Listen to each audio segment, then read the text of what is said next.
প্রবাদ আছে, স্বাস্থ্যই সকল সুখের মূল। সুস্বাস্থ্যের চেয়ে শ্রেষ্ঠ কোনো সম্পদ এই পৃথিবীতে নেই। আর সেই সুস্থ জীবন যাপনে আমাদের মহানবী সাল্লাল্লাহু আলাইহি ওয়াসাল্লাম এর জীবনের কিছু অভ্যাস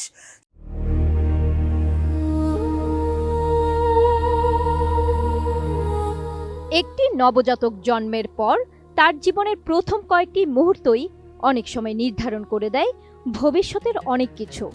চিকিৎসা বিজ্ঞান বলছে, জন্মের পর শিশুর রক্তে শর্করার মাত্রা অস্বাভাবিকভাবে কমে গেলে, যাকে বলা হয় নিউন্যাটাল হাইপোগ্লাইসেমিয়া, তা শিশুর মস্তিষ্কের বিকাশে স্থায়ী ক্ষতির কারণ হতে পারে। তবে আশার কথা শোনাচ্ছে আধুনিক চিকিৎসা বিজ্ঞান। সাম্প্রতিক এক গবেষণায় দেখা গেছে, এই ঝুঁকি কমাতে কার্যকর হতে পারে খুবই সহজ একটি উপায়: শিশুর মুখে অল্প পরিমাণ ডেক্সট্রোজ জেল লাগিয়ে দেওয়া। এতে রক্তে শর্করার ঘাটতি দ্রুত সামাল দেওয়া সম্ভব। নিউজিল্যান্ড ও অস্ট্রেলিয়ার 18টি হাসপাতালে 4 বছর ধরে চালানো এই গবেষণায় দেখা গেছে, ডেক্সট্রোজ জেল নিরাপদ, সহজলভ্য এবং নবজাতকদের হাইপোগ্লাইসেমিয়া প্রতিরোধে কার্যকর ভূমিকা রাখে। কিন্তু এখানে উঠে আসে আরেকটি বিস্ময়কর বিষয়। নোভা এলইডি টিভি, ঝকঝকে ছবি, নিখুঁত শব্দ, 5 বছরের ওয়ারেন্টি। নোভা মানে সঠিক মান, নিশ্চিত সেবা। প্রায় 1400 বছর আগে প্রিয় নবী হযরত মুহাম্মদ সাল্লাল্লাহু আলাইহি ওয়াসাল্লাম নবজাতকের মুখে খেজুর বা মিষ্টি কোনো দ্রব্য লাগানোর যে সুন্নত শিক্ষা দিয়েছেন, যা তাহনিক নামে পরিচিত। তার মূল উদ্দেশ্য ছিল শিশুর সুস্থ ও স্বাভাবিক শুরুর দিকে গুরুত্ব দেওয়া। আজ যে বিষয়টি বিজ্ঞান গবেষণাগারে উঠে আসছে, ইসলাম সেই মানব কল্যাণের দিক নির্দেশনা দিয়েছে বহু আগেই, সহজ ও মানবিক এক পথে। রাসূল সাল্লাল্লাহু আলাইহি সাল্লাম এমন বেশ কিছু অভ্যাস নিয়ে এ যাবৎকালে অনেক গবেষণা হয়েছে, যা একজন মানুষকে আজীবনের জন্য সুস্থ থাকতে পারে। সকাল সকাল ঘুম থেকে জাগ্রত হওয়া। রাসূল সাল্লাল্লাহু আলাইহি ওয়াসাল্লাম তাড়াতাড়ি ঘুম থেকে জাগতেন এবং দিনের কাজ শুরু করতেন।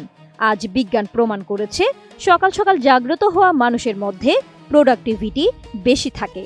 7 habit of highly effective peoples গ্রন্থে একজন খ্রিস্টান বিজ্ঞানী দাবি করেছেন, পৃথিবীর সকল সফল এবং সাকসেসফুল মানুষদের একটি কমন অভ্যাস ছিল, তারা সকলেই সকাল সকাল ঘুম থেকে উঠতেন।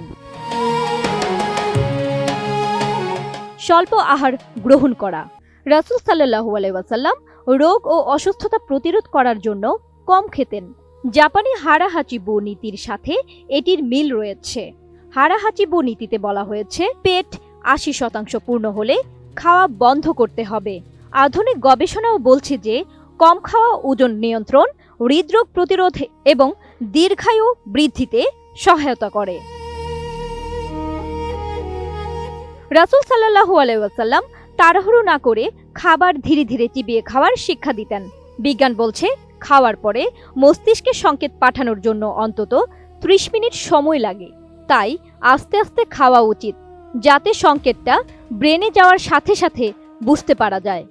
মাইকেল পোলানের লেখা in defence of food and intern manifesto নামক বইয়ে এই তথ্যটি বর্ণনা করা হয়। নামাজ আদায় করা একটি শারীরিক ব্যায়াম। নবীজির এই সুন্নাহ বিজ্ঞানসম্মতভাবে আমাদের হৃদয় এবং মস্তিষ্ককে সুস্থ রাখতে নামাজের গুরুত্বের কথা স্বীকার করেছে। এছাড়া সহিহ বুখারী 1980 নম্বর হাদিসে বলা হয়েছে, নবীজি সাল্লাল্লাহু আলাইহি ওয়াসাল্লাম শুধু রমজানেই নয়, প্রতি সোম ও বৃহস্পতিবার এবং প্রতি মাসের 13, 14 এবং 15 তারিখে রোজা রাখতেন। গবেষণা বলছে, এই ধরনের ইন্টারমিটেন্ট ফাস্টিং হরমোনের ভারসাম্য রক্ষা করে, অক্সিডেটিভ স্ট্রেস কমায় এবং প্রদাহ হ্রাস করে। রোজা শরীরকে হজমের পরিবর্তে নিরাময় প্রক্রিয়ায় মনোযোগ দিতে সাহায্য করে।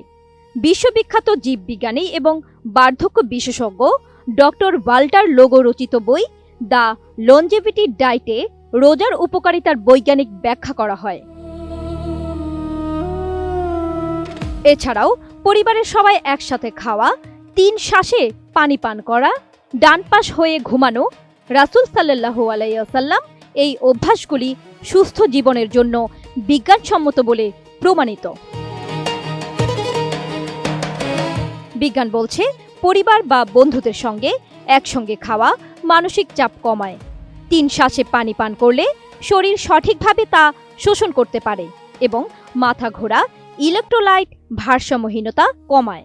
এবং ডান পাশ হয়ে ঘুমালে হার্টে চাপ কম পড়ে, কারণ যেহেতু হার্টের অবস্থান বাম পাশে। পাকস্থলীতে খাবার হজমে সহায়তা করা এবং ফুসফুসে রক্ত সঞ্চালন ভালো রাখে। জান্নাতুন Nahar Jerry, desk report, ATN news.